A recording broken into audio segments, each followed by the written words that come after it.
자, 그럼 지금부터 영원한 마을 공동체 활성화 대토론회를 시작하겠습니다. 우선 부산 분권혁신운동본부 임원진입니다. 먼저 장준동 상임 대표님이십니다.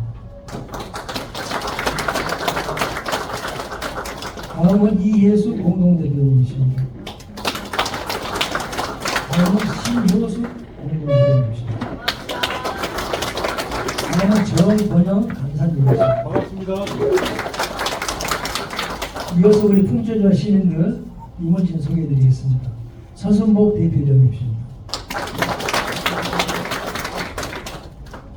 이무진 상임 고문이십니다. 이명자 상임 고문이십니다. 김용민 수석 부회장이십니다. 이어서 경과보고를 드리겠습니다. 주관단체 소개는 책자로 가름을 하겠습니다. 오늘 토론회에 앞서 그동안 양 단체가 부산과 광주를 오가며 추진해왔던 활동 내용을 간략히 보고드리겠습니다. 부산 분권혁신운동본부는 2007년 지방 분권을 통한 지방자치의 민주적 발전 도모를 위해, 그리고 풍천지와 시민들은 2009년 주인이 주인인 건강하고 행복한 자치 공동체 실현을 기치로 창립하였습니다. 이렇듯 양 단체는 지역에서 지방 분권과 주민자치를 뿌리내리기 위해 많은 일들을 추진해 왔습니다. 2023년 9월 황한식 부산 분권혁신운동본부 상임 대표를 초청하여 주민자치 뒤를 묻다란 주제로 광주 시민을 대상으로 한 특별 강연을 마련하였습니다. 강연이 끝나고 양 단체는 6개 항을 담은 주민자치 실현과 지방 분권운동 강화 업무 협약을 체결하였습니다.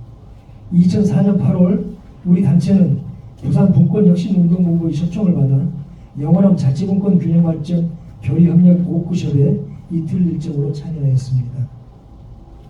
또한 영원함 자치분권 균형발전 전략 및 시민주체 리더십 교류연대 선언문도 채택하였습니다.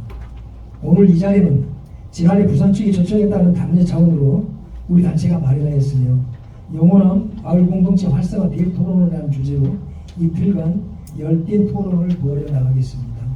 아무쪼록 서로 우위를 다지고 활발한 토론과 분토의를 통해 지방 분권과 주민자치가 뿌리내릴 수 있도록 알찬 정책 제안이 쏟아져 나오기를 기대합니다. 고맙습니다. 이어서 인사말씀 순서입니다.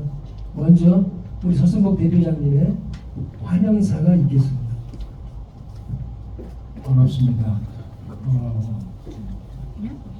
부산에서 작년에 만나뵌 지가 엊그제 같은데 벌써 1년이 지났네요. 여기 잘 아시다시피 이제 비상경과 내란을 극복했던 것은 5.18과 30년 만에 부활한 지방자치 30년의 역사가 주민자치의식이 있었기 때문에 가능하지 않았나 싶습니다. 부활 30년을 맞은 지방자치임에도 불구하고 여전히 이 국세지방세 구조를 보면 상한을 넘지 못하고 또 재정 자립도는 계속 약화되고 국가 이익사업 비중은 높고, 그래서 아직도 지방자치 균형발전 이거는 갈 길이 먼 것 같습니다. 그래서 이제 원래 이제 황하직 교수님께서 항암 수술을 이렇게 여러 차례 하시면서 이번에 꼭 오시고 싶었다는 말씀을 주셨거든요.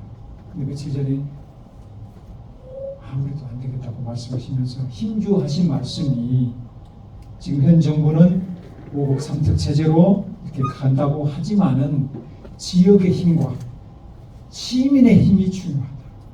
그러면서 연대의 힘이 중요하다. 그 말씀을 힘줘서 말씀하셨어요.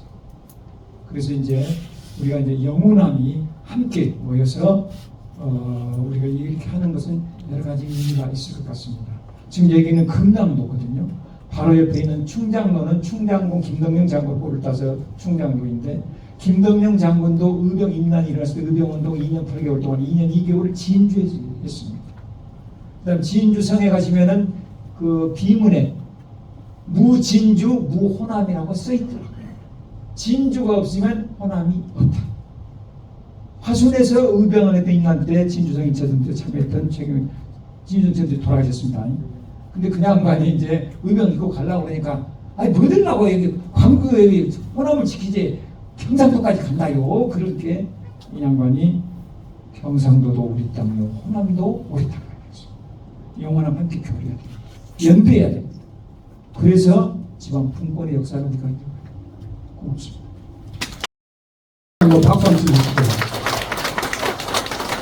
그래서 아까 내가 그 이야기를 했는데 내년에 부산을 이제 어떻게 해야 되느냐 걱정입니다. 그냥 차라리 2박 3일로 그냥 프로그램 짜볼까 이런 생각도 했는데 어쨌든 부담감을 많이 안고 가서 내년에 멋진 행사가 될 수 있도록 준비를 해 보겠습니다. 그리고 인사말은 여기 저 책자에 나온 인사말을 우리도 글 쓰는 직업이 전문인데 한 3일 정도 걸렸던 것 같습니다.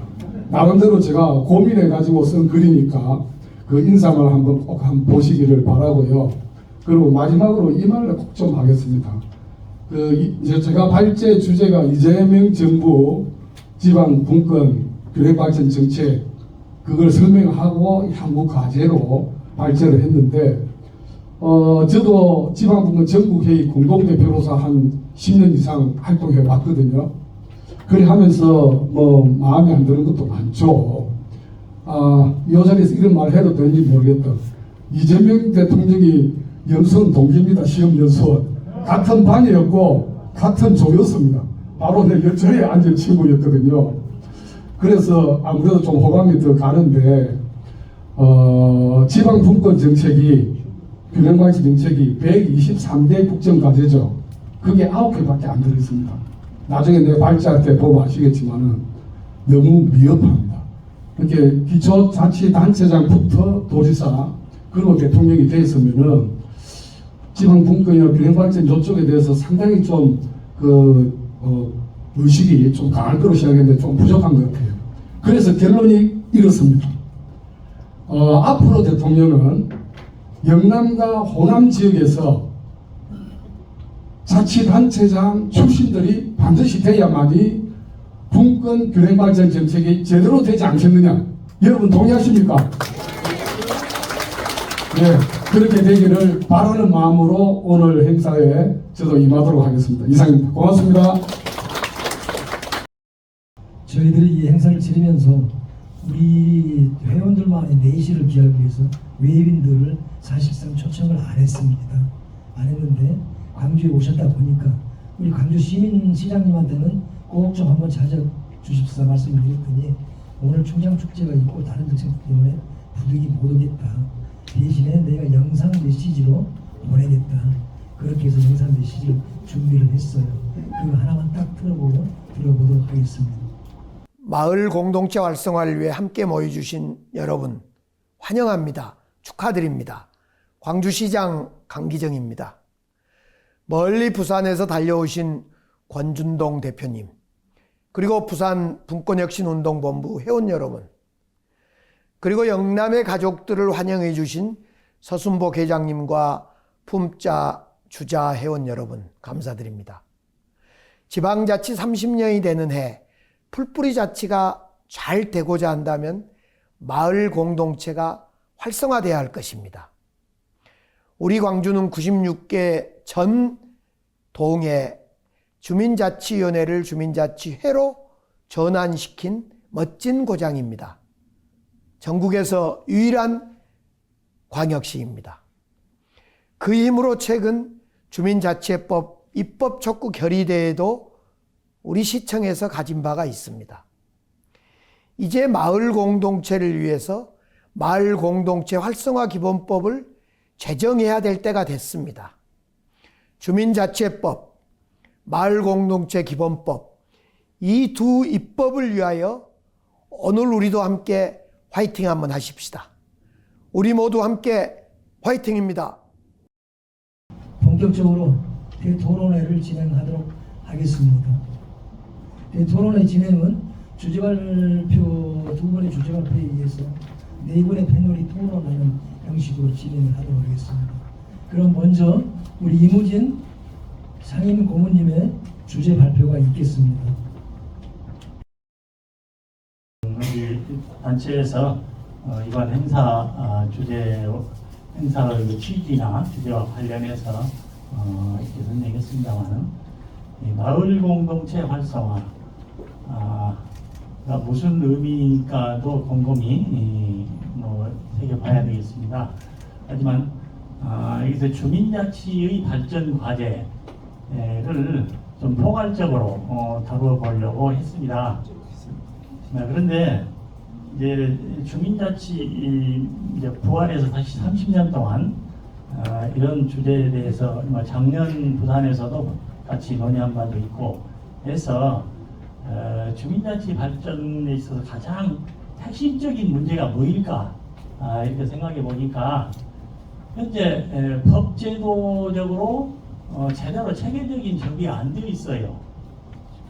지방자치법에 주민자치라는 용어는 하나 있지도 않고 특별법에 주민자치회를 시범 실시하는 것으로 해가지고 그 시범 실시를 지금 10년이 넘도록 한다고 하고 있는 그런 상황 아니겠습니까? 일단 기본적으로 주민자치 방향에 대해서 법적 정비를 해야 되는 문제가 하나 있고, 그 다음에 또 하나는 무엇보다도 일선 현장에서 주민자치가 제대로 자리 잡지도 못했을 뿐만 아니라 또 한편 옛날부터 자발적으로 해오던 공동체 활성화 운동 이런 거 하고 서로 관계가 애매모호한 그런 상황이어서 자치 현장을 어떤 방향으로 정비해 가는 것이 맞느냐, 이제 이것과 관련해서 공동체 활성화라는 그 가장 큰 목적이나 명분, 또 그 공동체 활성화를 위해서 열심히 일하는 단체들하고 이 주민자치회가 어떤 관계를 갖고 가야 되느냐, 이런 취지에서 지금 오늘 발표를 드리려고 했습니다. 그래서 이제 여기는 그것입니다. 공동체 활성화를 위한 노력들을 지금 이제 마을이라는 게 얼마나 참 정겨운 우리의 안식처입니까? 인간의 어떤 원초적인 삶의 공간이다. 저는 이제 그렇게 생각을 하는데, 이 공동체, 마을, 살기 좋은 곳을 공동체라고 그러죠. 그 공동체가 어떻게 활성화되느냐? 다시 말하면 공동체의 특성, 아주 우리가 매력적인 공동체만의 특성을 어떻게 더 살려가느냐, 그런 뜻으로 이해해도 되겠죠. 그래서 사실 지방자치에 있어서뿐 아니고 지역에서 무슨 일을 할 때 무슨 사회운동을 한달지, 무슨 기업을 육성한달지, 살기 좋은 마을을 만들어 간달지, 이 모든 것은 공동체를 어떻게 살려가느냐 하는 것이 기반이 되어 있어요. 공동체가 살아나면 다른 것은 자동으로 잘 된다 할 정도로 그런 최대의 과제인데, 이 공동체 활성화를 위한 노력을 그러고 하고 있는 큰 줄기를 보면 마을 공동체 활동이라고 해서 포괄적으로 하는 많은 크고 작은 단체들의 활동, 그리고 주민자치도 벌써 30년이 되었는데 주민자치회라는 것이 이제 자치위원회부터 시작해서 한 30년 됐는데, 아니 그 전에는 주민자치라는 용어도 없었고 자치회라는 것도 없었잖아요. 1990년, 아니 1999년, 2000년 그때 이제 주민자치회, IMF 체제 이후에 주민자치위원회라는 것을 자치센터와 함께 두면서 주민자치라는 말이 조금씩 익숙해지기 시작했는데, 그때부터 지금까지 약 25년 동안 주민자치를 정착시키겠다 해서 우리나라에서 용어도 쓰지 않고 별로 적극적으로 해보지 않은 주민자치라는 것을 지금 도입해서 자리 잡게 해 나가고 있는 과정 아니겠습니까? 그런 주민자치 활동하고 이제 전부터 해오던 마을 공동체 활동 간에 보이지 않는 그 불협화음이 있는 것 같다 해서 그걸 어떻게 정비하는 것이 맞느냐, 여기에 대해서 현장에서는 사실 가장 중요하고 큰 문제이지요. 그 문제를 한번 집중적으로 검토해보고, 그리고 나서 그걸 포함해서 이제 공동체 활성화를 위해서 주민자치 쪽이 더 해결해야 될 과제들이 어떤 것들인가를 제시하는 정도로 해서 오늘 발표를 마칠 생각입니다. 시간이 매우 제한되어 있는 관계로 PPT 중심으로 꼭 중점적으로 설명할 부분 중심으로 해서 말씀을 드리겠습니다. 공동체라는 게 뭐고, 이제 지역 공동체 보통 얘기를 하는데, 지역 공동체라면 지역적인 어떤 일정 범위를 가진 그런 공동체를 말하고, 그럼 보통 여기서 지역 공동체라고 하면 이 공동체의 기본 특성이 이 공유된 가치를 가지고 사회적인 상호작용을 할 수 있는 그런 유대감 있는 어떤 지역 범위, 이렇게 보기 때문에 사회적 사회작용이 된다는 것은 어느 정도 좁은 범위 아니겠습니까?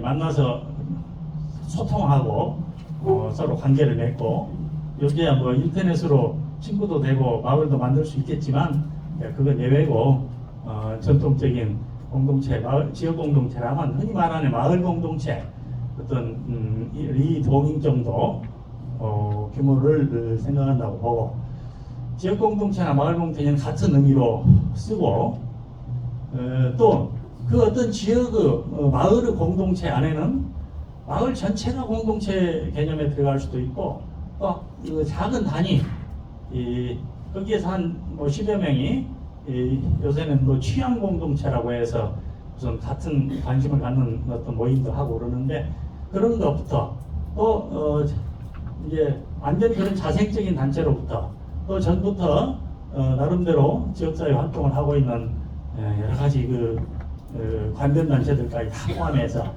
폭넓게는 다 공동체로 봐도 좋겠습니다.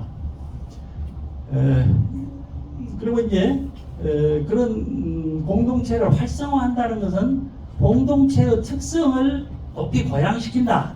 그러니까 공동체의 특성이 아까 같은 가치와 목표를 갖고, 또 상호 소통을 하면서 상호작용이 일어날 수 있는, 그리고 그 기반으로 어떤 신뢰나 돈독한 유대관계가 있고 하는 이런 걸 말하기 때문에, 그런 특성이 아주 고양될 수 있는 그런 노력이 공동체 활성화다, 이렇게 보고 앞으로 이제 얘기를 해나가겠습니다. 이 공동체, 마을 공동체 활동이 언제부터 만들어져서 이렇게 발전해 왔느냐? 그것은 되게 마을 공동체 활동은 어떤 사람은 뭐 일제시대 농촌운동까지도 소급해서 얘기하고 그러지만, 대개는 이제 60, 70년대 우리나라가 산업화 도시화 되면서 인구 이동이 많고 새로운 사람들이 급작히 사회 변화가 일어나면서 많은 도시 문제들이 나타나고 그랬잖아요. 그런 공동체 문제를 풀어가는, 주민들의 자율적인 그런 공동체 정신에 의해서 풀어가는 이런 과정에 대두되었다. 주로 도시 빈민운동, 철거 반대 투쟁 등 그런 것으로부터 시작해서 80년대 민주화되고 지방자치가 부활하면서 더 그런 것을 할 수 있는 튼튼한 기반이 되었고, 90년대 일본에서 마을 만들기가 우리나라에 소개되면서 더 많은 관심을 얻게 되었고, 2000년대 들어서는 그런 민간의 자발적인 자생적인 공동체 운동이 이제 행정기관에서 받아들여서 그걸 지원하는 그런 형태로 이제 발전하면서 민관 같이 협력 관계로 바뀌고, 그러니까 민간에서 발생한 그런 지역 살리기 운동이 이 운동의 행정기관, 자치단체들을 참여시켜서 이제 전국적인 그런 사회 운동으로 발전했다, 이렇게 보겠습니다. 2006년에 그래서 마을 만들기 전국 네트워크가 결성이 되고, 2007년에는 마을 만들기 전국 대회가 이제 열리기도 하고 그랬죠. 아까 말씀드린 대로 이제 민간에서 했던 그런 활동들이 2000년대에 들어서 이제 행정기관에 관심을 갖게 되었는데 이 광주 북구에서 뭐 마을 만들기 이 조례를 전국 최초로 만들었다. 그래서 전국에 확산되었고 초기에는 마을 만들기라는 용어를 많이 썼지만 나중에 이제 공동체 활성화를 지원하는 이런 이름으로 바뀌면서 그런 공동체 조례는 서울시가 2012년에 만들어서 전국에 확산되고 또 그런 걸 지원해주는 중간 지원 조직들이 2005년에 광주, 2008년에 안산 등에서 만들어져 가지고 전국에 확산되고 이런 과정을 거쳤어요. 그런 과정을 거쳐서 결국은 또 중앙정부도 그런 흐름에 부응해서 지역을 살리고자 하는 각 부처 나름대로 정책이 만들어져서 시행되고 있는데 지금도 중앙정부 정책으로 치면 어떤 사람은 한 20여 가지를 얘기도 하고 또 조사해 보면 33가지를 얘기하기도 하고 그렇습니다만은 지금도 그런 활동들이 활발하게 이루어지고 있다. 제일 아래 여기 보면 민간 활동을 주도하고 정부 정책 채택을 이끌어온 그 단체 마을 만들기 전국 네트워크 아까 말씀드렸고 한국마을연합이라는 단체는 아까 그 여러 민간으로서 그 지원해주는 그 중간 지원 조직들이 연대를 해서 만들었던 단체고 그 다음에는 또 거기에 참여하고 있는 지방 정부들 기초자치단체, 광역단체들이 참여하고 있는데 그것이 마을 만들기 지방정부 협의회라는 이름으로 2015년에 또 이제 만들어지고 이렇게 해서 이 운동이 그 공동체 활성화를 위한 이 자생적인 그러다가 이제 민관 협력적인 이런 사회운동, 단체활동 이런 것들이 지금도 활발하게 진행되고 있어 지금 되어 왔다. 이게 이제 그 공동체 마을 공동체 운동, 마을 공동체 활동이라는 그 어떤 전개 과정이었습니다. 그러면 주민자치는 어떻게 도입됐느냐? 이거 기초적인 설명을 하면 너무 시간을 소모하니까 다 생략하고요. 우리나라에는 지방자치가 헌법 재헌헌법에서부터 지방자치를 채택했지 않습니까? 지방자치의 큰 흐름에 단체자치와 주민자치가 있다고 하는데 우리는 단체자치적인 전통, 일본 그 일제시대의 전통이나 이런 걸 그대로 받아서 재헌헌법에서부터 계속 단체자치적인 그런 자치를 받아들이고 그것이 유일한 자치 활동인 줄 알았는데 그것도 이제 지역의 어떤 일정한 법적인 단체가 국가로부터 권한을 위임받아서 이제 자치적으로 자율적으로 지역의 문제를 풀어간다. 그러니까 우리는 시도라는 그런 행정기관 자치단체 그걸 자치단체로 해서 국가와 대립되는 이런 관계로 보고 지금까지 시도에 권한을 위임하거나 넘겨줘서 문제를 풀어가는 이런 식의 자치를 해왔는데 이제 그게 아니라 그 주민들이 적극 참여하고 또 주민들이 자율적으로 어떤 그 지역의 문제를 해결하기 위해서 정치적 결정을 하고 추진하는 것은 당연한 그 주민의 고유한 고유한 어떤 자치권이다. 전례적인 게 아니고 본연의 어떤 그런 주권이다. 이렇게 생각하는 개념으로 이제 영국에서 발전해온 그 주민자치 개념을 우리도 받아들여야 된다. 이게 이제 민선자치를 한 1995년으로부터 한 5년, 10년쯤 되어 가면서 2000년 전후에서부터 대두되어 가지고 2000년에 읍면동 기구 축소를 하면서 거기를 이제 그런 주민자치위원회라는 것을 만들었지 않습니까? 그로부터 주민자치위원회는 아직 그 제대로 된 자치라고 볼 수는 없고 그래서 그것을 발전시킨다는 게 이제 2010년도에 주민자치회를 행정기관 통합불량 특별법에 넣어가지고 이제 시범 사업을 2013년도부터 시작해서 지금까지 그 수준에 머물러 있는데 특히 이제 윤석열 정부에서 들어와서는 그런 주민자치를 완전히 외면하고 무시해버리는 그래서 최근 한 3년 동안 주민자치가 길을 잃고 헤매게 되는 그런 결과를 빚었지 않습니까? 그래서 이제 이 주민자치의 뭐 본질이나 뭐 연관점이 이런 것은 다 생략을 하겠습니다.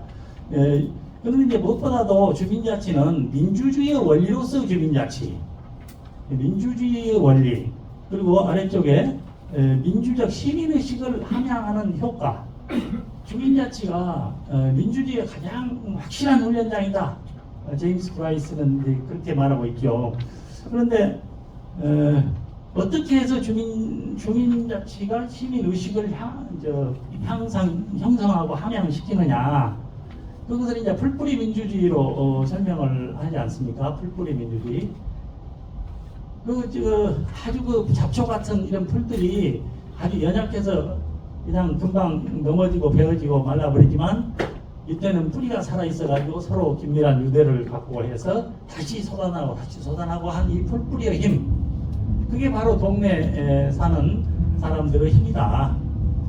그래서 동네에 이제 그런 그 사람들, 민초들이 소위 힘도 없고 권력도 없고 뭐 가진 것도 없지만 우리 동네를 위해서 깊은 유대로 주민들이 뜻을 합치해서 동네를 사기적 우리 동네로 만들어가고, 또 그뿐만 아니라 이제 행정이나 또 위에 행정기관들 대외적으로 뭐 지역사회 어디를 가서라도 당당히 지역의 얘기를 하고,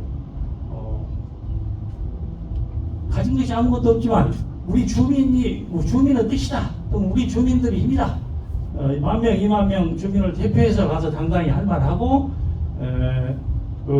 거기서 뭔가 주민의 뜻을 실현해내고 관철시켜내고 이렇게 하는 해서 자치를 이제 주민들이 자율적으로 지역의 문제를 풀어가는 이런 자치를 하다 보면 아무 권력도 없고 돈도 없지만 그것이 통하는 것을 경험하게 된다 그죠. 이제 야, 이게 주민의 참 큰 우리의 힘이구나 해서 어떤 그 이제 자치 의식이나 자치권자로서의 그 어떤 의식을 이제 점점 함양하게 되어서 그 민주주의를 실현나가는 당당한 힘이 된다.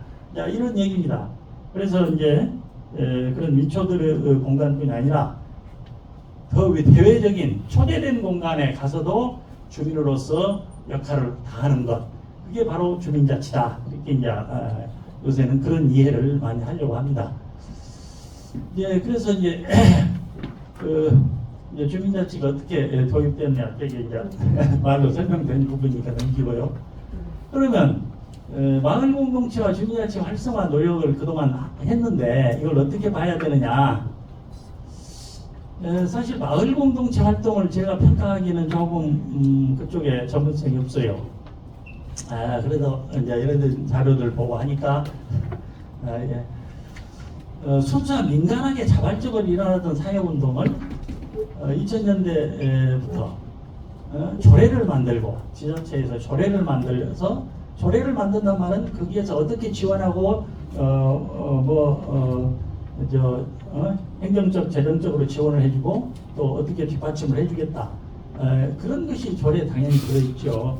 그리고 중간 지원 조직을 만들어서 전문가가 어떻게 조언도 해주고 같이 협력도 하고 이렇게 하고, 또 조례에는 거의가 5년 단위로 그 공동체 활성화 기본 계획을 수립하게 되어 있고 그걸 평가하게 되어 있어요.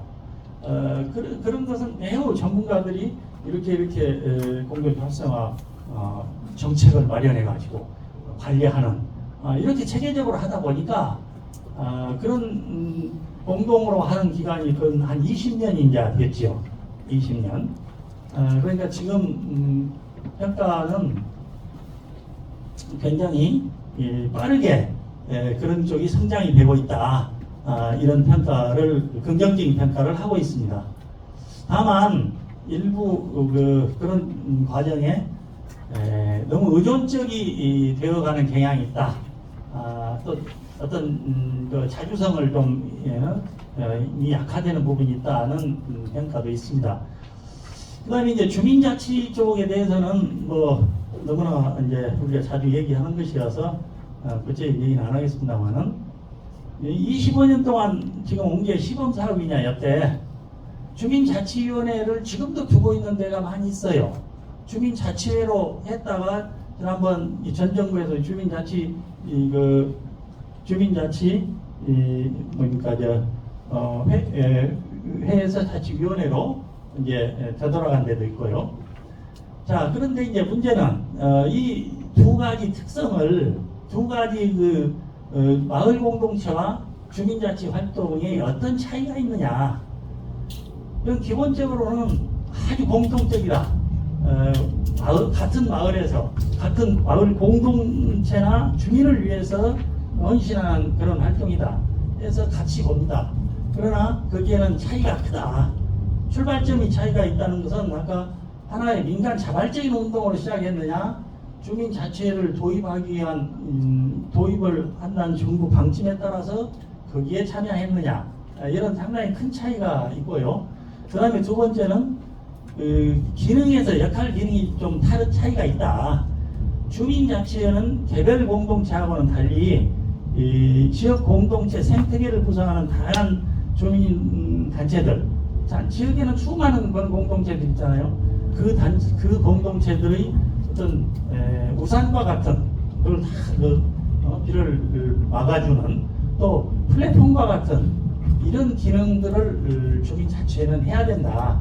그걸 그대로 그래도 마을을 대표하는 그런 역할도 한다. 이런 차이가 있다는 거죠. 그래서 문제가 주민자치 활동과 마을 공동체 활동을 그러니까 마을을 위하고 마을 공동체를 활성화시키자는 활동이기 때문에 이것을 연대 통합을 할 수 있느냐 그러죠. 연대 통합을. 이제 그래서 아까 본질이 같기 때문에 쉽게 할 수 있다 이런 의견도 있지만 지금 현장에서는 그렇게 쉽게 통합하기는 어렵다는 의견이 더 많아요. 이미 2022년에 한 3년 전에 경기도에서는 마을 활동가들 자치 활동가들 전부 모여가지고 그 경기도 마을 공동체 선언을 하면서 마을 공동체 활동과 주민자치는 하나로 연계 통합이 되어야 된다. 앞으로 모든 정책과 관리를 그런 기준에서 하자. 이런 합의도 하고 선언도 했어요. 먼저 간 데는 그런 데도 있어요. 그런데 제가 우리 광주만 이렇게 봐도 아직 주민자치 활동에 마을 공동체 활동가들이 적극 참여한다고 볼 수는 없습니다. 물론 옛날부터 관 주변에 있었던 무슨 방공 활동이랄지 새마을 활동이랄지 이런 분들은 다 주민자치 활동에 참여해요. 그러나 본래 그 좁은 의미의 마을 공동체 활동이라고 할 수 있는 자발적으로 시작했던 그런 활동가들이 참여하고 있느냐 하면 매우 드물게 참여를 하고 있어요. 매우 드물게. 그리고 아직 주민자치회 쪽에서 이런 연대 통합을 해야 된다는 문제의식이 사실 별로 인식이 되고 있지 않은 상태거든요. 그런 면에서 지금 이 주제나 이슈는 지금 앞으로 우리가 적극적으로 이런 문제를 설명하고 해서 이런 문제를 이제 하나로 결국 통합되지 않으면 절대 마을 공동체가 활성화될 수도 없고 주민자치도 제대로 살아날 수가 없다. 이것을 인식을 하는 게 중요하다. 그래서 저는 연대 통합은 어떤 인식은 지금 많이 가까워져 있어요. 머리로 인식은 가까워져 있는데 아까 주민자치가 하나의 플랫폼 기능도 해야 된다. 또 마을 공동체도 그런 주민자치하고 통합이 되지 않으면 더 활동의 폭을 넓혀가고 대표성 있게 해나가기 어렵다. 이런 등의 문제도 인식을 하고 있어요. 그러나 현장에서 실질적으로는 아직 되고 있지 않다. 그래서 저는 이제 통합의 방향을 이 네 가지 정도 이제 서로 두 단체 활동은 뗄 수 없는 하나다. 마을 공동체는 주민자치를 기반으로 하고 주민자치는 마을 공동체 활성화를 시키는 것이 바로 본래의 목적이 된다. 이건 다 알고 있어요. 알고 있으면서도 실제 현장에서 실천을 하냐면 좀 아직 안 되는 거죠. 그리고 플랫폼 기능을 해야 된다. 그리고 개별 공동체는 각 분야의 실행 공동체로서 역할 분담을 해야 된다. 이런 것이고, 세 번째는 이제 통합이나 연계를 단계적으로 확대하는 것이 바람직하다. 그리고 네 번째는 이제 주민자치에 보다 더 주민자치 법체계 정비부터 시작해서 많은 그 과제들을 빨리 주민자치가 해결을 해야 마을 공동체와 통합 연대를 하는 환경이 더 만들어질 것이다. 이런 얘기입니다. 그래서 이제 대원칙은 방금 말씀드린 그런 것 중심으로 이것을 우리가 확실히 이제 신념화하고 실천할 수 있는 행동의 어떤 기준이 되어야 된다. 그런 얘기를 저는 하고 싶은 겁니다. 그리고 이제 그러면 통합을 한다면 그 어떤 단계로 할 거냐? 뭐 처음에 일과 사람에 대한 이해와 신뢰, 그다음에 이제 조직이 통합이 돼야 되고, 그다음에 이제 정책이 통합이 돼야 되고, 또 행정 지도감독 기능이 통합이 돼야 되고, 뭐 이런 거. 그리고 이제 이런 주민자치가 다시 말하면 마을의 최고 그 상위의 뭐 어떤 기능, 단체 전체를 지켜주고 대변하고 서로 그 안에서 원만하게 역할하도록 조정해주고, 이런 기능을 하려면 주민자치가 더 수준이 훨씬 높아져야 된다. 그러기 위해서 주민자치 쪽의 자체적인 노력이 많이 필요하다. 이런 얘기들입니다. 여기는 다 이제 그런 얘기인데 구체적인 얘기는 자료에 있기 때문에 생략하겠습니다. 그리고 이제 마을 공동체 활성화를 위한 자치의 발전 과제는 뭐냐? 여기서는 이겁니다. 이게 이제 두 번째, 세 번째. 그 마을 공동체 활성화와 주민자치 발전이라는 것이 하나의 선순환 과정이 되어야 된다. 제대로 된 주민자치를 한다면 마을 공동체 활성화가 분명히 될 겁니다. 그게 목적이고 그가 기반이기 때문에. 근데 현재는 사실은 제대로 된 자치라고 보기 어려운 그런 자치가 이름뿐인 자치나 이런 것들이 많기 때문에 자치를 한다 해도, 주민자치를 한다 해도 그게 마을 공동체의 실질적인 활성화 역할을 하느냐면 그게 다 안 돼요. 이제 그것부터 이제, 그래서 저는 제대로 된 자치를 해서 공동체 활성화를 시키고, 공동체 활성화가 다시 주민자치의 수준을 높이고, 그게 또다시 공동체를 활성화시키는 이런 계속 선순환에서 상승하는 이런 시스템으로 만들어 가야 된다. 그렇게 하려면 주민자치가 바뀌어야 될 것들, 또 주민자치와 공동체 활동이 어떻게 연결돼야 될 것이냐, 이런 문제들이 그 뒤에 이제 쭉 풀어나가는 과정이 된다는 얘기입니다. 그만하라고 자꾸 그래서 제가 마무리를 할 수밖에 없습니다. 그래서 주민자치의 최대 과제, 이것은 주민자치와 마을공동체가 기반은 그거라고 하면서 실질적으로는 일체가 되지 못하는 이런 거. 그래서 법적 단체라는 명분만으로 주민자치가 앞으로 지금 이 엄중한 그 역할을 해나가지 못하면 스스로 존립 근거를 상실할 가능성이 있다. 그래서 주민자치에 뭔가 좀 다시 새삼스럽게 다시 마음을 다잡고 그런 제대로 된 주민자치, 시대에 맞는 그 공동체 활성화를 위한 그런 역할을 할 수 있도록 노력해야 된다. 이런 얘기들입니다. 그래서 법제도적인 정비해야 될 것은 법적인 거, 뭐 역량 함양을 위한 거 주제들을 쭉 나열을 해봤습니다. 이제 결론은 다시 한번 정리한 거기 때문에 정리하고 이 정도로 요약을 마치겠습니다. 네, 감사합니다. 이어서 그 부산 장준동 상임 대표님의 기조발제 2가 있겠습니다. 내용은 이재명 정부의 분권 균형 발전 정책과 향후 과제입니다. 요게 간략히 설명하면은 이재명 정부의 분권 균형 발전 정책이라 했는데, 요게 하나, 둘, 세 개. 이게 이제 국정기획위원회에서 발표했던 분권 균형 발전 정책이었고요. 이것이 123대 국정과제로 최근에 이제 발표했죠. 그게 분권균형 발전 정책이 9개입니다. 49번부터 50번, 51번, 52, 53, 54, 55, 56, 57 123개 중에 9개입니다. 그러니까 너무 좀 작다. 막 그렇지만은 어쨌든 이재명 정부가 이재명 대통령이 해수부도 뭐 부산으로 그냥 뭐 가감하게 옮기고 뭔가 좀 확실하게 하지 않겠나 하는 기대감은 가지고 있습니다. 그래서 요게 지금 글자도 작고 해가지고 요 부분부터 해가지고 좀 설명을 드리겠습니다. 5억 3턱은 워낙 그러고 전체적으로 또 할게요. 이렇게 하고 나서 향후 과제를 해가지고 이게 한 9개 정도 되는데 헌법개헌, 육정운영체계제 쭉쭉쭉쭉 보면은 6, 7, 8, 9 이거는 한 20년 동안 지금 활동하고 있는 지방분권 국민정부회의에서 국정기획위원회에 이렇게 분권균형발전 정책을 해달라 요구했던 사항입니다. 지금까지 운동했던 걸 총망라 정리한 내용이죠.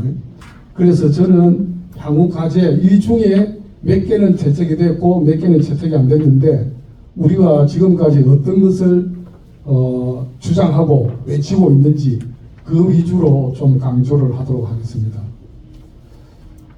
자, 49번 5억 3턱 이 부분에 대해서는 뭐 워낙 뉴스에도 많이 나오고 했기 때문에 잘 알 것 같고요. 지금 윤석열 정부에서는 행정통합이라 해가지고 그걸 집중적으로 좀 했는데 사실 행정통합은 어렵습니다. 이제 행정통합하면은 최대한 지원해주겠다 해가지고 대경권, 뭐 부울경, 그다음 충청 이런 쪽으로 상당히 진척은 돼 있었는데 실제 행정통합을 간다는 것은 불가능하다고 봐야죠. 부산하고 저 마산, 산청, 마산, 그 경남 이런 쪽하고 그 지역에 있는 사람들이 그게 찬성을 하겠느냐 쉽지 않다고 봐야 됩니다. 그래서 지방자치법에 보면은 지방자치단체 종류에 있어가지고 특별지방자치단체라는 게 조문으로 있습니다. 법적으로 가능하거든요. 그래서 이제 강력 그 5억 3턱 그 부분에 있어서 특별지자체로 만들어라. 그렇게 출범하는 걸 지원하겠다. 그게 과감하게 이제 그 나라의 자원을 쏟아붓겠다. 뭐 이런 뜻이죠. 일단은 뭐 큰 틀에서는 이렇게 하는 게 맞다고 보여집니다. 그렇게 하기 위해서는 강력 교통망 연계해가지고 중소도시를 집중 육성도 해야 되지 않느냐. 마강래 교수가 쓴 지방도시 살생부라고 혹시 읽어봤는지 모르겠습니다. 지방도시가 어디부터 죽고 있는지. 그래서 그 대안으로 마강래 교수가 대안으로 한 것이 중소도시를 집중적으로 육성하는 그런 대안을 이야기하더라고요. 전체를 다 살릴 수는 없다. 중소도시 위주로 좀 살리자. 그것도 이런 좀 경청할 만한 견해였습니다. 그 다음 행정수도 완성. 지금 그게 대통령실하고 국회하고 지금 다 이전해가지고 행정수도로 아예 이제 이름을 짓자는 그 아예 막 확정하자는 겁니다. 그래서 행정수도 특별법까지 제정하자는 건데 이것은 이제 뒤에서 설명하겠지만은 저거는 이 정부가 조금 잘못하고 있습니다. 법을 헌법을 개정해야 됩니다. 행정수도 만들려면은. 그리고 행정수도 완성하는 데 있어서는 우리도 강력히 주장하고 있고요. 그렇게 해야 되는데 저 절차적인 방법은 좀 잘못 가고 있다. 그렇게 보면 될 것 같고요. 그 다음 2차 공공기관 이전. 지금 1차 공공기관 이전이 153개가 이전된 걸 알고 계시죠? 2차 공공기관도 거의 300개에서 500개 된답니다. 그래서 이게 제대로 될 수 있겠느냐. 그게 대상을 정하는 것도 쉽지 않고 또 각 지자체에서 우리는 이걸 주라 저걸 주라 참 만만치는 않은 작업이거든요. 그래서 이제 위정자의 강력한 의지가 있어야만이 가능할 수 있다. 이렇게 볼 수 있습니다. 52번 주민의 질 향상을 위한 자치분권 정량. 국가자치분권회의는 이건 이제 헌법을 개정해야 가능한 건데 뭐 제2국무회의 비슷한 그런 겁니다. 각 그 강력시 도지사, 강력시장까지 합해가지고 중앙부처 해가지고 제2의 국무회의식으로 하자, 그런 걸로 설계되고 있는 거고요. 지방의회법을 제정하고 주민자치의 법적 근거를 지방자치법에 명시를 하겠다. 그게 이제 이 정부의 뜻이고요.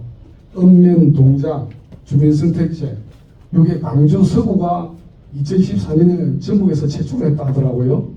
다른 지역에서 좀 하고 있는데 부작용도 있어가지고 하다가 중단되고 뭐 이런 데도 있습니다. 이 정부에서는 하여튼 제대로 한번 해보겠다, 이런 거고요. 그 다음 53번 지방재정 확충으로 자치재정권 확대 및 지역경제 활성화. 국세지방세 7대3인데 사실 그 국정기획위원회에서는 목표를 6대4까지 만들어 그렇게 했었거든요. 그런데 최종적으로 이 정부에서 발표한 거는 7대3을 목표로 했습니다. 5년 동안에 그거는 7대3 정도는 하겠다 이런 건데, 우리가 8대2라고 이제 그러잖아요. 그런데 지금 작년 기준으로 정확하게는 76.2, 76.8, 23.2 그 정도 되는 걸로 그래 알고 있습니다.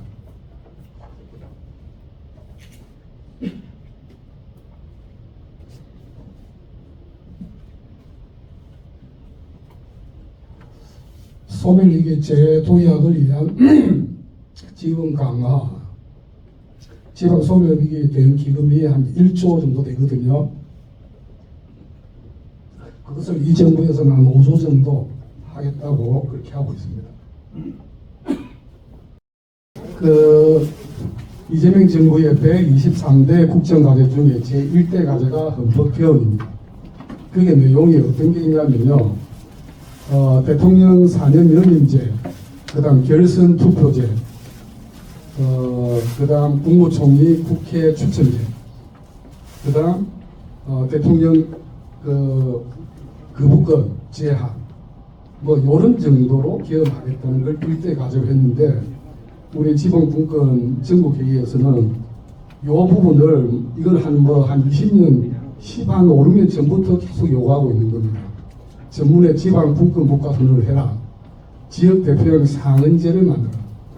지금 우리 국회가 3분의 2, 한 당이 3분의 2 다수당 하니까 우리나라를 맞대로 그냥 도륙을 하고 있잖아요. 그래서 그거는 좀 문제가 있지 않느냐. 양헌제가 돼야 된다. G7 국가 모두 양헌제고 G20개, G12 국가 중 한국하고 튀르키예가 옛날에 터키죠. 그 외에는 모두 양헌제를 채택하고 있다고 합니다. 그래서 지역 대표형 그 상헌제를 하자, 양헌제를 도입하자 강력하게 주장하고 있고요. 그다음 헌법과 법률 개정에 대한 국민 발언제인데, 헌법 개정은 여러분 아시죠? 국회하고 대통령만 발의할 수 있고, 그게 국회에서 3분의 2 그 결의를 통과되야만이 국민 투표에 붙여질 수 있습니다. 국민 주권 국가하면서 국민이 주인인 나라인데 국민이 헌법 개정을 주도적으로 할 수 있는 구조가 안 되어 있습니다. 그래서 국민 발항제 욕을 아주 강하게 외치고 있습니다.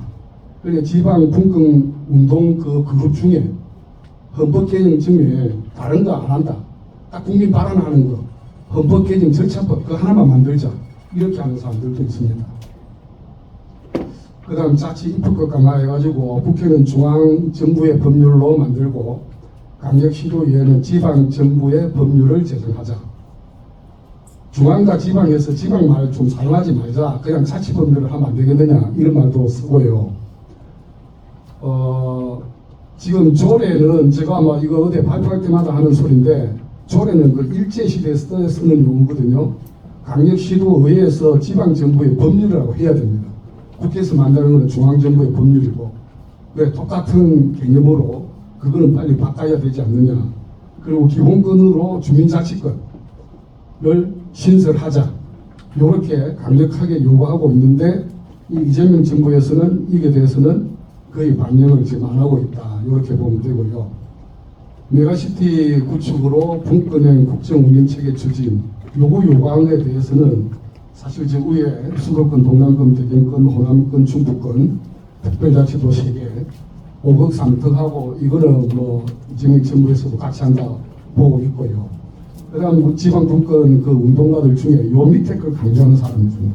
저도 이게 상당히 더 오히려 강조돼야 된다고 보는데 영호남 제주 공동 발전을 위한 남북권 메가리전.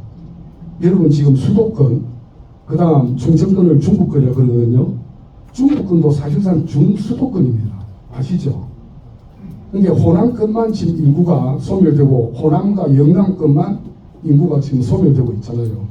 그래서 호남과 영남, 제주까지 합해가지고 남북권 메가리전 특별법을 만들어야 되지 않느냐. 요걸 우리 지방분권 전국에서 강력하게 주장하고 있습니다. 자치 입법권, 자치 조직권 이런 부분인데 주민자치의 근거 규정은 이 정부에서도 하겠다고 하고 있고 우리 지방분권 전국회의에서는 읍면동, 동읍면 지방자치단체화를 하자 지금 그까지 사실 주장하고 있습니다. 그게 되는 것이 풀뿌리 주민자치의 완성이라고 보고 있거든요. 그 다음 자치재정권, 자치재정조정제도 이 부분도 어느 정도 받아들이고 있는데 지금 국세가 75%인데 76.2% 정도 되고요. 그 다음 지방세가 23.8% 정도. 그래서 통계에 따라 다른데 아직 저 정도까지는 안 됩니다. 그런데 이 정부는 어쨌든 7대3까지는 하겠다 그러고 우리 단체에서는 6대4로 요구했었고 OECD 평균은 5대5입니다. 그래서 6대4까지는 실현이 돼야 되지 않느냐 그렇게 이제 보고 있고요. 공공기관 이전과 행정수도 완성 여기에 대해서 지금 2차 이전이 한 300개에서 500개 진짜 어려운 작업일 수 있습니다. 그러나 이거는 반드시 이루어져야 되지 않느냐 그렇게 보고 있고요. 행정수도 완성 여러분 아시겠지만은 노무현 대통령 그때 2004년도에 신행정수도 특별법을 만들었거든요. 그게 위헌이라고 2004년도에 헌법재판소에서 했습니다. 사실은 이제 법조에서 가장 부끄러운 판결이라고 보고 있는데 수도가 서울이라는 사실이 간섭 헌법이다. 그래서 서울이 아닌 다른 지역을 수도로 바꾸려면은 헌법을 개정해라. 네? 그래서 요거는 우리가 이제 법조인들은 어떻게 보냐 하면요. 우리는 성문 헌법 국가거든요. 이렇게 한마디로 서울이라는 그 거대한 중앙 권력이 헌법재판소 판결까지 이상한 판결을 가장 부끄러운 판결을 만들어냈다. 요리 보고 있습니다. 그는 어쨌든 헌법재판소에서 저를 했기 때문에 세종시를 행정수도로 만들려면은 헌법을 바꿔야 됩니다. 그거는 그리 안 하면은 결국 이 헌법재판소 판결이 해가지고 자초될 가능성이 있습니다. 그다음 지방대학 강화를 위한 지역 핵심 이 서울대 10개 만들기 그거와 같이 받아들였다 보면 되고요. 그 다음 우리가 상당히 강조하고 있는 부분입니다. 독일식 연동형 비례대표제 사실 성자 독식 49%하고 51%에서 51%가 무조건 되고 49%는 사표가 되지 않습니까? 이거는 진짜 문제거든요. 그래서 독일식 연동형 비례대표제가 도입돼야 되지 않느냐. 그 다음 정당법 이 부분에 대해서는 이걸 이제 처음 듣는 소리다 이런 이야기도 하실 수 있는데 우리나라 정당법에 서울의 중당한 당은 서울에만 있어야 됩니다. 그리고 1000명 이상의 5개 이상의 시도당이 돼야만이 5분 남았습니까? 5분 내에 끝낼게요. 예, 1000명 이상의 5개 시도당이 돼야 되는데 요게 위헌이다. 그래가지고 위헌 신청했는데 23년도 9월이니까 2년밖에 안 됐죠. 그때 재판관 9명 중에 5명은 이 정당법 조항이 위헌이라고 했습니다. 그런데 4명은 합헌이라 했는데 그런데 기각됐거든요. 그 이유는 9명 중에 6명, 3분의 2가 동의를 해야만이 위헌이 되는 겁니다. 그래서 1명이 부족했죠. 전 세계에서 정당 설립에 관해서 저렇게 엄격하게 규정하고 있는 나라는 없다고 합니다. 그래서 이 정당법의 개정이 지금 뭐 거대 양당 국회의원들이 고쳐주지 않을 거니까 어떻게 하고 있냐면은 저 밑에 부산자치당 창당 준비례가 되어 있는데 플랫폼 정당이라고 전국을 그러니까 법에 맞춰서 서울의 중앙당 각 5개 시도당을 만들고 각 시도당은 그 지역의 지역 정당으로 활동하겠다. 부산자치당 지금 이걸 만들고 있습니다. 지금 이게 5개 지역에서 빠른 시일 내에 아마 될 것 같습니다. 그래서 이게 플랫폼 정당 일종의 정당법을 편법으로 활용해서 하고 있습니다. 이게 이제 빨리 이루어져야 되지 않겠느냐. 그리고 우리가 이것도 상당히 강하게 이야기하고 있는 건데 2021년부터 자치경찰제가 시행되고 있다는 거 알고 있죠? 그래서 저게 무늬만 자치경찰제라는 건데 국가경찰, 수사경찰, 자치경찰 한 지붕에 해가지고 섞어가지고 하고 있습니다. 이거 말이 안 되거든요. 차라리 그걸 하지 마라. 하려면은 기존 국가경찰과 완전히 분리돼가지고 자치경찰 해야 되고 자치경찰을 시도지사 그쪽으로 그냥 이어줘야 됩니다. 그런 식으로 해야 되지 않느냐 우리 지방부 정부에서는 강력하게 주장하고 있습니다. 자 이제 마지막입니다. 요걸 가장 강조하고 있거든요. 분권균행발전부를 만들어라. 그 장관은 국무총리 다음에 제1부총리급으로 해라. 지금 이 분권균행발전의 그 컨트롤 타워는 뭡니까? 지방시대위원회거든요. 윤석열 정부에서도 지방시대위원회였고 이재명 정부도 그 용어는 그대로 쓰고 있습니다. 그거는 나도 긍정적으로 생각하고 있는데 그래서 그거는 그냥 심의기구에 불과합니다. 대통령이 처음부터 끝까지 그 회의 주재하지 않으면 아무 힘이 없습니다. 그래서 분권균행발전부를 만들고 제1부총리급으로 해라. 그리고 대통령실에 분권균행발전 수석실을 만들어서 전 부처를 통합해야 되지 않느냐. 민간 전문가로 위촉해라. 이렇게 강력하게 주장하고 있는데 여기서 일부는 채택되고 우리가 가장 중요하게 생각하는 것은 채택이 안 됐습니다. 그래서 제가 아까 결론적으로 하는 이야기가 영남과 호남에서 기초자치단체장, 그 다음 강력단체장까지 하신 분이 대통령이 돼야만이 제대로 된 분권균행 발전이 우리나라에서 이루어지지 않겠느냐. 그걸 이야기했었고, 그렇게 되기 위해서는 영호나 이 교류에서 우리들이 목소리를 더 세게 외쳐야 되지 않겠느냐 싶습니다. 예, 이상입니다. 고맙습니다. 수고 많으셨습니다. 이러한 정책 제안들이 전부 받아들여진다고 하면 우리 이재명 정부는 성공적인 정부였다라고 역사에 기록될 것입니다. 고맙습니다. 다음은 토론회가 열리고 있습니다. 토론회 좌석 배치 좀 해주십시오. 우리 토론회는 서순복 대표장님이 주재하시겠습니다. 네 분 패널을 모시고 토론회를 개최할 건데요. 토론이 끝난 후에 질의응답까지 우리 대표장님이 주재를 해주시고 각각 개인별로 토론 패널을 소개해 주시기 바랍니다. 지금 이제 그 마을 공동체와 주민자치 통합 연계 방안에 대해서 우리 이문희 청장님께서 말씀을 해주셨고요. 그다음에 조직 통합과 정책 통합하면서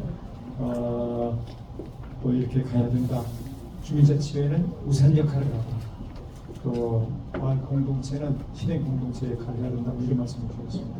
그다음에 우리 장 대표님께서는 그 거대 담론으로서 이제 그 개헌을 포함해서 분권혁신발전부라는 부서 또 수석실까지 말씀을 주셨습니다. 근데 두 분의 발표 중에 공통점이 뭐냐면은 그 읍면동장 주민 추천제라고 우리 김성경께서는 말씀하셨고 우리 장 대표님께서는 주민 선택제라는 말씀을 주셨습니다. 자, 이제 토론회를 들어가겠습니다. 예, 소개할게요. 자, 김용민 성원대학교 교수입니다. 김명기 동부주민자치회장님입니다. 박동혁 동부법인센터 대표님이십니다. 이인규 부산 분권혁신본부 공동대표님이십니다. 자, 그러면 이제 그 부산부터 먼저 토론하시는 게 좋지 않겠습니까? 예, 박동혁, 이인규 두 분 스님 토론 주시고 그다음에 김용민, 김영기. 네, 반갑습니다. 저는 부산에서 온 박동혁입니다. 저는 이제 국민노무사를 하고 있고요. 3년 전에 부산시 시의원을 했었습니다. 5분 만에 하라고 하니까 제가 다 얘기하기보다 조금 이제 경험 얘기 또 이런 얘기를 하면서 좀 말씀드리도록 하겠습니다. 좀 기억에 남는 일들을 얘기하는 게 좀 편할 것 같아가지고. 우리 장준동 교수님께서 이제 여러 가지 얘기하셨는데, 제가 이제 토론문에 썼던 내용은 이제 주로 조달에 대한, 공공조달에 대한 얘기입니다. 그러니까 공공조달이라는 거는 공공기관이 이제 물품 용역, 공사 이런 거에 대해서 구매하는 걸 이제 공공조달이라고 얘기를 하는데, 이게 이제 얘기하셨던 내용들을 실행하는 돈을 어떻게 공공기관에 쓸 것인가, 어떻게 실행하고 어떻게 잘 쓸 것인가, 이런 부분에 대한 얘기가 될 수 있을 거라고 생각합니다. 먼저 간단하게 좀 현황을 말씀드린다면, 왜 공공조달을 제가 강조하냐면, 이 조달의 그 규모가 예를 들어서 GDP의 한 9%, 그리고 제가 그때 연구했을 때 보니까 부산 GDP의 한 8% 정도가 GRDP의 8% 정도가 공공조달로 사용되고 하는데, 이 중에서 지역기업에게 이제 기업이 참여하는 비중이 40%도 되지 않더라고요. 한 65%가 외지기업에 의해서 이제 외지기업이 차지하는 그런 거 보면서, 이 조달에 이 구매를 하는 것들을 지역기업의 활성화 이렇게 하는 방법으로 나간다면 훨씬 더 지역 경제가 활성화되지 않을까, 이런 생각입니다. 아까 말씀드렸다시피 긴 얘기를 하는 것보다도 제가 이제 시의원 할 때 조금 고민했었던 얘기를 좀 드리겠습니다. 그때 어떤 일이 있었냐면, 교육청에서 생애 첫 교복 사업이라고, 그 중학생 입학을 하게 되면 교복을 교육청에서 구매해 이제 해주는 거죠. 그 사업을 했는데 교복 시장을 보니까, 교복 시장은 크게 이제 그 사내 브랜드, 그 서울 이제 지역에 있지 않은 본사가 서울 수도권에 있는 사대 브랜드가 한 60몇 프로의 이렇게 시장 점유율을 차지하고 있었고요. 그런데 대부분이 우리 부산에 있는 업체들이 OEM으로 하청 형태로 되어 있더라고요. 그런데 이제 여기서 나타나는 문제는, 굉장히 많은 그 가격 중에서 일부 그 서울로 다 많이 가고, 지역에 있는 OEM 업체는 주로 70대 되는 우리 어머니 분들이 이제 일을 많이 하시는데, 최저임금 위반, 뭐 아주 이제 열악한 근로 환경에서 일을 하고 계시고, 그러니까 대리점에 이제 불공정 거래, 이런 문제가 됐었던 거죠.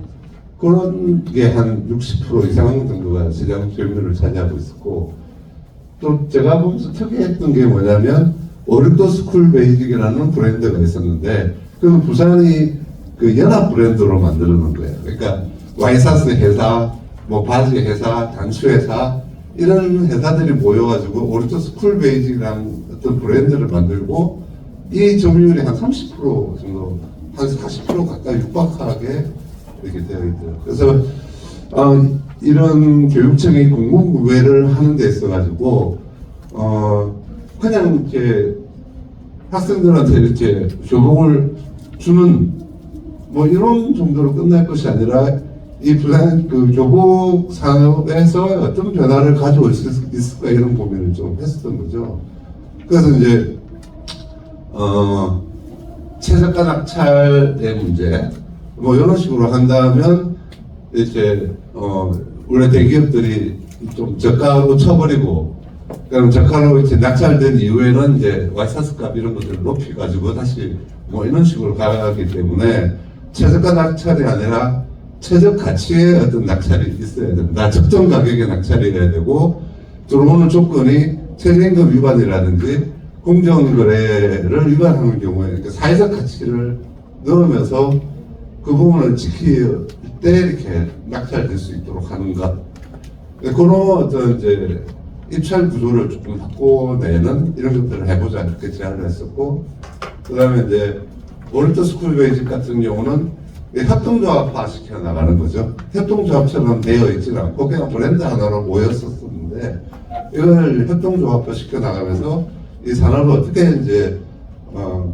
그들의 힘을 빌릴 수 있게 할 수 있을까 이런 고민을 해서 제안을 하고 막 이랬는데 이게 어렵더라고요.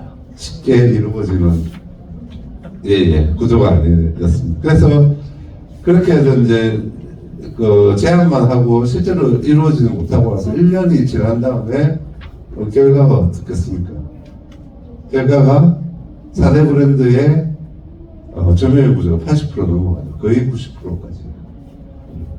그래서 오른도 스쿨 베이직이라는 굉장히 야심찬 어떤 그런 자체 내에서 이루어왔던 이런 조직이 그냥 무너져 버리는 이런 것들이고요.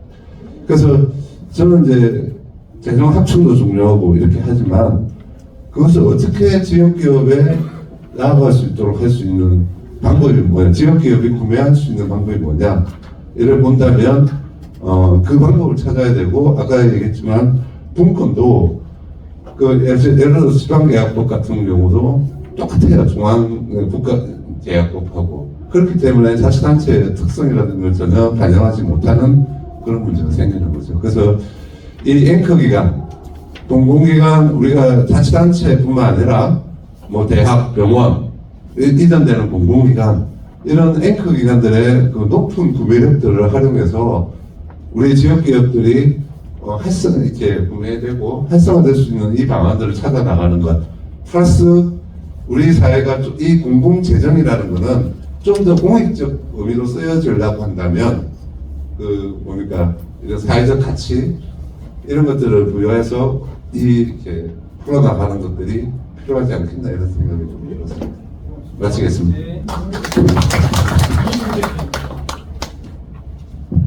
반갑습니다. 저는 부산분권혁신운동본부에서 공동대표 맡고 있는 이인규입니다. 그 숭고한 광주 정신이 살아 숨쉬는 이곳에서 지정토론할 기회를 주셔서 대단히 감사합니다. 저는 오늘 그 5월 기념관에 처음 왔습니다. 아까 많은 분들이 이렇게 보고 놀라시기도 하고 사진도 찍고 이렇게 했는데 저는 감히 사진을 찍을 수가 없었습니다. 그럼에도 불구하고 오늘 그 주제와 관련된 아주 인상적인 글귀가 있어서 제가 사진을 찍었습니다. 한번 읽어보겠습니다. 시민자치 공동체 문화. 공수부대 철수 후 광주 전역에서는 아름다운 공동체 문화를 꽃피웠다. 아침부터 밤늦도록 시민들은 함께 머리를 맞댄 채 서로의 아픔과 상처를 위로했다. 신군부의 서슬퍼런 총칼 아래에서도 시민들의 공동체의식은 굳게 다져져 갔다. 광주 시민이 죽음 앞에서 보여주었던 공동체 정신은 광주 항쟁의 최고의 가치였다. 이런 글귀가 인상적이었고 오늘 이무진 청장님의 그 발제하고도 아주 일제판 관련이 있지 않나 싶어서 사진을 찍었습니다. 그래서 1980년도에 아주 우리 역사에 비극적인 사건이 일어났는데 이미 광주 시민들께서는 45년 전에 지금 현재 우리가 말하고 있는 자치와 공동체 이런 것들을 이미 45년 전에 실현한 분들이 아닌가 이런 생각이 들어서 경의를 표하고 싶다는 말씀을 드리고 그래서 제가 그걸 보는 순간 내가 이거 지정토론자가 할 자격이 되나 이런 고민이 살짝 들었습니다. 그런데 그거를 주최 측에서 제 속마음을 알았는지 아주 토론 시간을 짧게 5분만 주셨습니다. 너무 눈치 빠르게 이렇게 제 속마음을 알아차린 게 아닌가 싶고요. 제 그 지정토론문은 그 자료집에 나와 있습니다. 보시면은 아까 우리 장윤동 대표님 발제한 거에 대해서 제가 뭐 의견도 들어있고 한데 뭐 같은 단체다 보니까 거의 뭐 생각이 비슷합니다. 근데 이제 처음에 아까 인사 말씀에서 뭐 이거는 제가 여담으로 하는 얘기인데 조금 이재명 정부가 하는 그 국정과제 좀 미흡했다는데 제가 보기 저는 여기 이렇게 그 다음 페이지 두 번째 페이지가 안 나와 있네요. 두 번째 페이지 보면 고무적이다 이런 표현 썼거든요. 뭐 크게 다른 건 아니고 그 자료집에 기록이 남기 때문에 이렇게 좀 더 이렇게 후하게 평가를 했다 여담으로 말씀드리고 보시면은 저희 시민단체에서 지방자치에 대해서 얘기를 하면 여러 가지 이제 과제나 한계를 얘기하기 때문에 잘 되는 거 하나도 없구나 그렇게 생각할 수 있는데 꼭 그렇지만은 않습니다. 첫 페이지에 보시면은 나와 있는데 행정 서비스 수준도 상당히 향상이 많이 되고요. IMF 외환위기라든지 글로벌 금융위기 또 두 차례의 대통령 파면이라든지 이러한 경제적 어려움과 정치적 혼란 속에서도 비교적 지역의 안정을 유지했다 이런 측면에서는 큰 성과라고 할 수 있을 것 같고요. 그럼에도 불구하고 극심한 수도권 1급 중심 체제 그리고 강관 중앙집권 제도는 여전히 풀지 못한 과제라고 생각이 됩니다. 그래서 자료집에 보시면 여러 가지 이제 과제들 나와 있는데 제가 아까 장 대표님께서도 말씀하셨지만 여러 가지 한계 많은 시도가 있었지만 아직까지 미흡한 것은 아무래도 추진기구하고 관련이 되지 않았나 그렇게 보고요. 표 1에 보시면 이제 그 역대 정부의 추진기구가 정리가 되어 있습니다.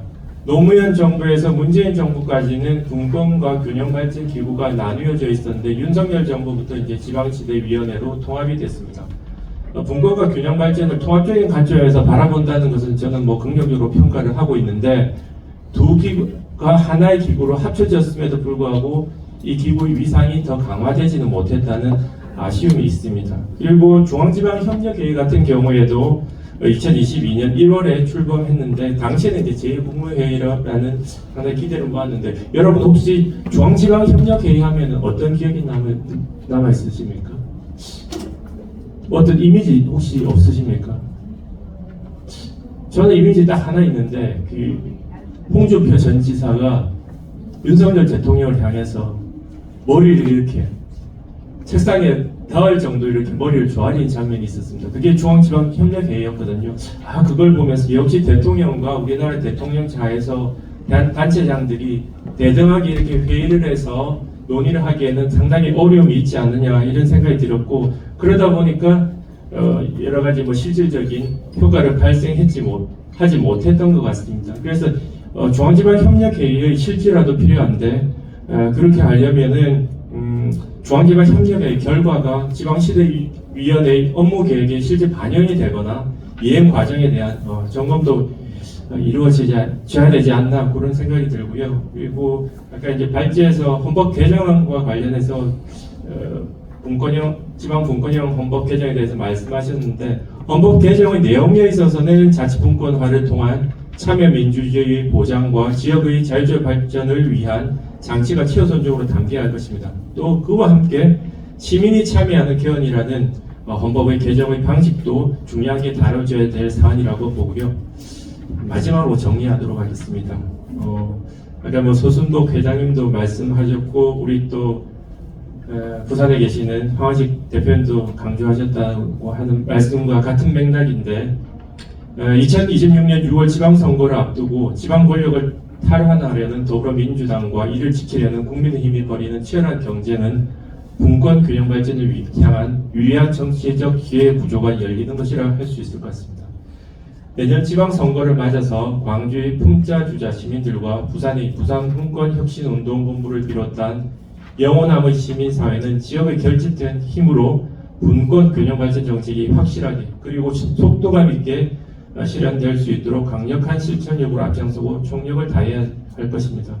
그동안에 우리 민주화가 되는 역사를 살펴보면 호남과 영남, 영남과 호남의 아주 걸출한 정치 지도자와 시민들이 힘을 합쳤기 때문에 우리 민주화가 가능했다고 봅니다. 그래서 호남과 영남, 영남과 호남이 합치면 분권과 국가 균형 발전도 반드시 이루어질 것이라고 확신합니다. 예, 저희 지정 토론을 마치도록 하겠습니다. 감사합니다.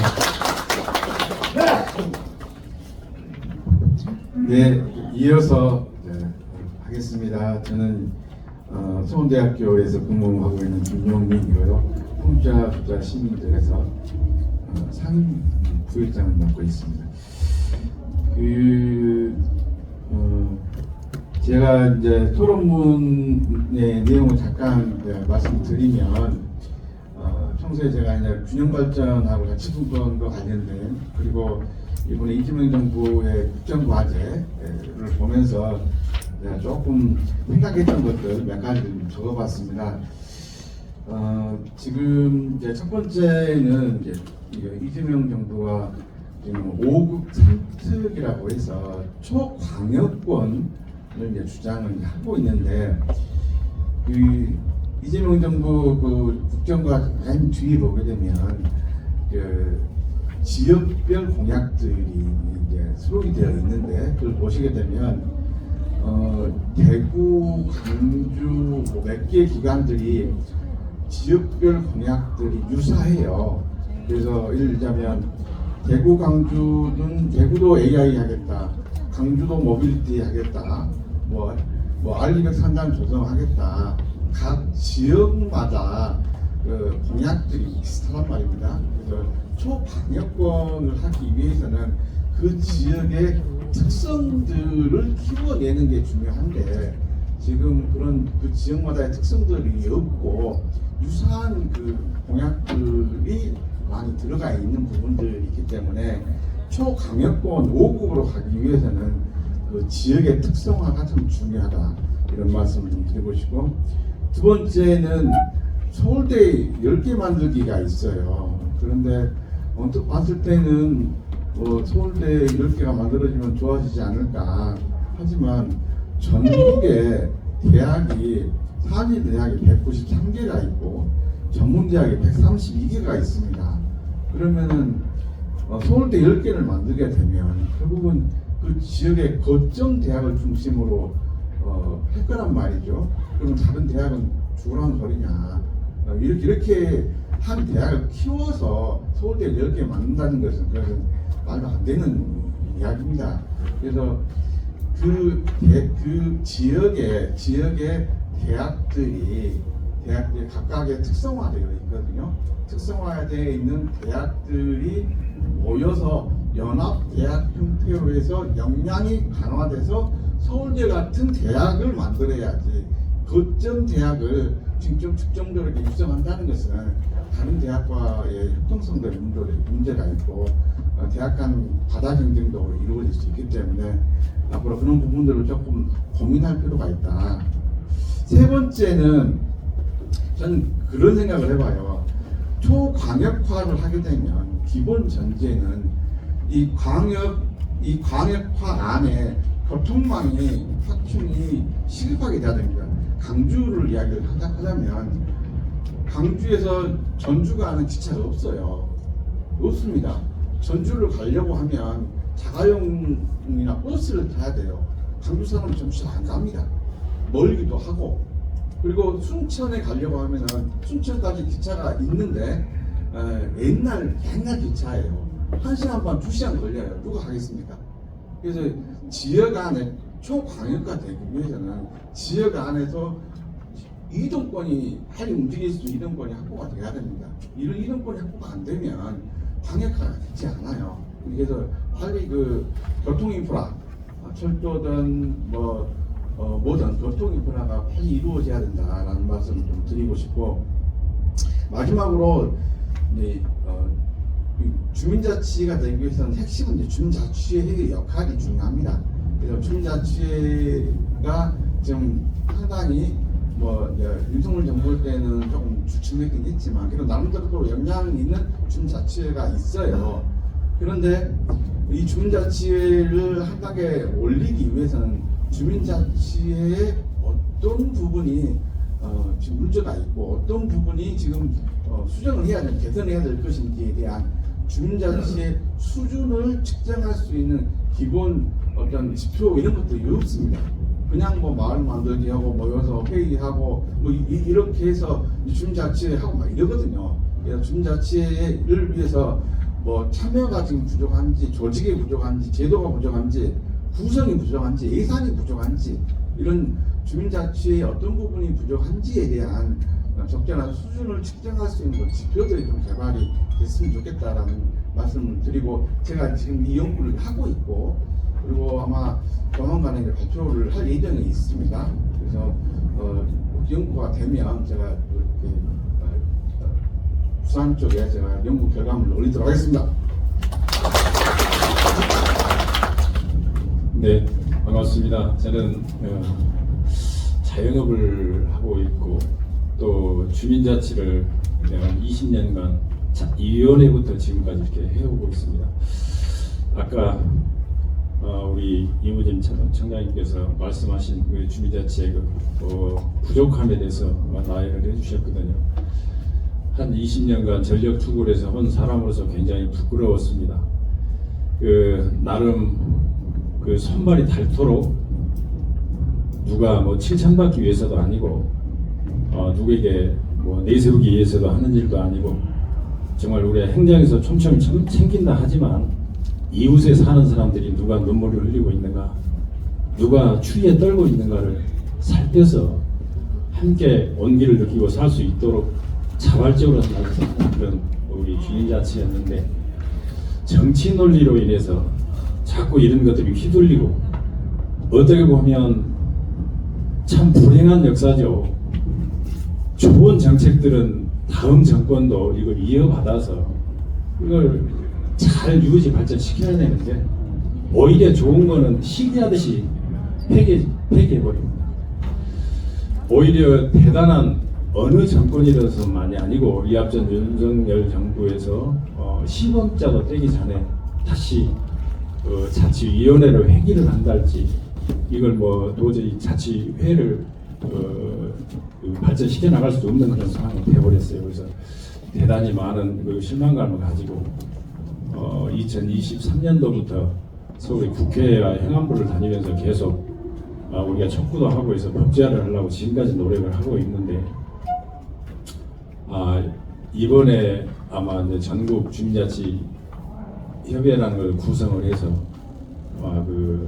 비영리 단체 법인 설립을 거의 완성 단계에 왔습니다. 이제 그래서 이번에 이 국회에서 11월 28일 날 전국 주민자치 우리 이 법제화 결의대회를 또 갖기로 했습니다. 이제 국회에서는 아마 대강당을 아마 처음으로 그런 민간 단체에서는 아마 내주는 것 같아요. 그동안에 노력을 많이 했는데 앞으로 커다란 성과가 있으리라고 봅니다. 그래서 내가 지금 오늘 직접 토론문은 실질적으로 읍면 동장 직접 이렇게 임명제 이거거든요. 그런데 우리가 모든 것이 갖춰지지 않는 상태에서 이런 것들이 이루어진다 한들 소비력도 없고 여러 가지 부작용이 따를 것 같으니까 원래 지정 토론문보다는 우리가 해왔던 거에 대해서 그 문제점이랄지 앞으로 우리들이 좀 연구해서 어떤 식으로 주민자치를 갖고 가야 되느냐에 대해서 잠깐 말씀드리도록 하겠습니다. 방금 우리 김영민 우리 교수님께서 또 앞으로 연구하신다고 하니까 굉장히 저는 그 말씀에 용기를 많이 얻었습니다. 이제 주민자치를 해오는 사람으로서. 그래서 지금 제일로 첫 번째 문제가 방금 늘 말씀하셨듯이 법제화 문제. 이 법제화 돼야만이 우리들이 뭔가 모든 인프라만 구축돼야 되는 것도 아니고 일단은 인정을 받아야 되지 않겠습니까? 근데 지금 현재로서는 인정을 못하니까 거의 임의단체나 다름이 없습니다. 그 서울에 행안부 안이 있고 또 시도에는 시안이 있고 각 기초단체는 또 구안이 있어요. 이렇게 세분화되어 있어가지고 일원화가 되어 있지 않으니까 이거 굉장히 어려워요. 여기 해나가는데. 그래서 여기 가면 이 법 다르고 저기 가면 저 법 다르고 이러니 어떻게 해가겠습니까? 그러니까 일단 법이 일원화가 돼서 빨리 법제화가 돼서 이건 뭔가 정리가 돼야만이 우리 주민자치가 제대로 올바로 설 수 있다는 그런 생각을 하고 있습니다. 그리고 이제 아까 우리 마을 공동체하고 우리 주민자치가 뭐가 다르냐? 사실 이 분야에 알게 모르게 굉장히 좀 그런 불협화음이 좀 있습니다. 알게 모르게. 근데 어떤 거냐면 아무래도 마을 공동체는 지원을 좀 받는 형식으로 운영되고 있는 걸로 저는 알고 있거든요.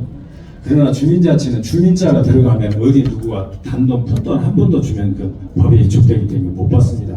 그리고 우리는 또 바라지도 안 했고 스스로 주머니 들어서 이렇게 해왔는데 지금 아무래도 이제 부산에서 오신 우리 위원님들은 여기 명단을 보니까 주민자치 위원이 한 분 계시네요.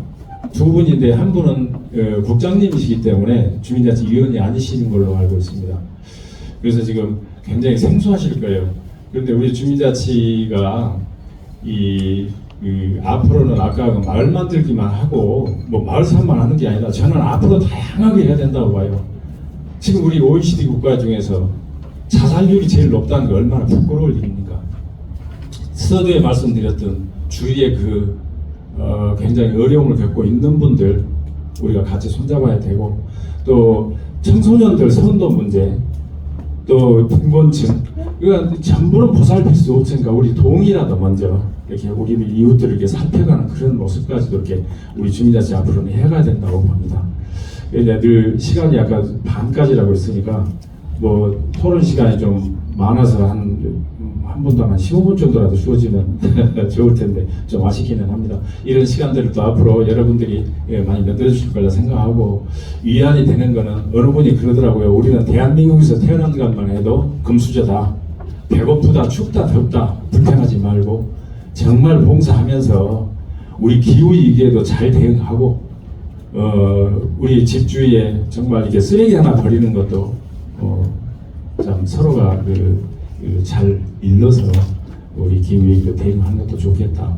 그래서 마지막으로 그 좋은 모습을 보는 한 가지를 제가 말씀드리고 싶습니다. 그저께 치과에를 갔는데 굉장히 추레한 모습의 할머니가 한 분 들어오셨어요. 그래서 들어오시면서 신발을 딱 벗어서 이렇게 신발장에 넣으시는데 당신 것만 넣은 것이 아니고 정말로 멋을 비우고 젊은 분들이 와서 신발 아무렇게나 해고 한 그 실내용 슬리퍼를 딱 당신이 정리를 하고 들어오시는 거예요. 천사같이 보였습니다. 이게 우리가 기성세대들이 미래 세대들한테 보여줘야 할 모습이고, 우리가 주민자치가 냈던 어떤 공동체가 있고 이런 말만 우리가 할 것이 아니고 실천이 우선입니다. 우리가 먼저 실천하고 어떤 것이든 실행에 옮기는 것이 우선이 아닌가 싶습니다. 여러분들이 이 소중한 시간 내서 여기까지 와주셔서 너무 감사하고, 저 역시 여기 와서 또 굉장히 많은 걸 깨닫고 또 반성하고 있습니다. 감사합니다.